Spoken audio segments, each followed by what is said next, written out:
అదేంటి already Balayya Gopichand Malineni cinema last year announce అయింది కదా. కథ వినకుండా సినిమా అనౌన్స్ చేశారా అని డౌట్ వస్తుందా?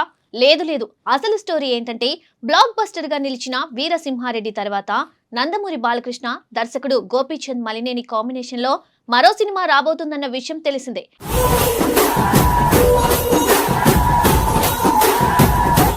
బాలకృష్ణ కెరియర్ లో 111వ చిత్రంగా ఈ ప్రాజెక్టును కొన్ని నెలల క్రితమే అధికారికంగా ప్రకటించడంతో అభిమానుల్లో భారీ అంచనాలు ఏర్పడ్డాయి.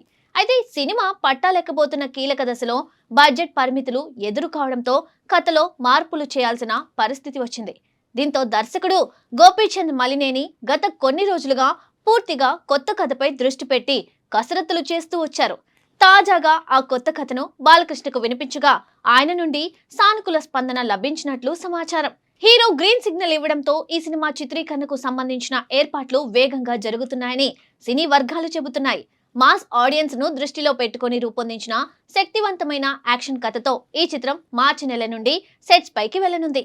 ఈ ప్రాజెక్టును వృద్ధి సినిమాస్ బ్యానర్ పై వెంకట సతీష్ కిలారు నిర్మించనున్నారు. బాలకృష్ణ గోపీచంద్ మలినేని కాంబినేషన్ మళ్ళీ మాస్ ప్రేక్షకులను ఎంతగా అలరిస్తుందో అన్న ఆసక్తి ఇప్పటికే మొదలైంది. ఇక కథానాయిక విషయానికి వస్తే మొదట ఈ ప్రాజెక్టులో నయనతార పేరు వినిపించింది.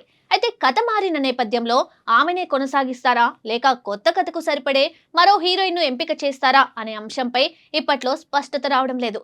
ఈ సినిమా విషయంలో పూర్తి వివరాలు తెలుసుకోవాలంటే ఇంకా కొంతకాలం వేచి చూడాల్సిందే.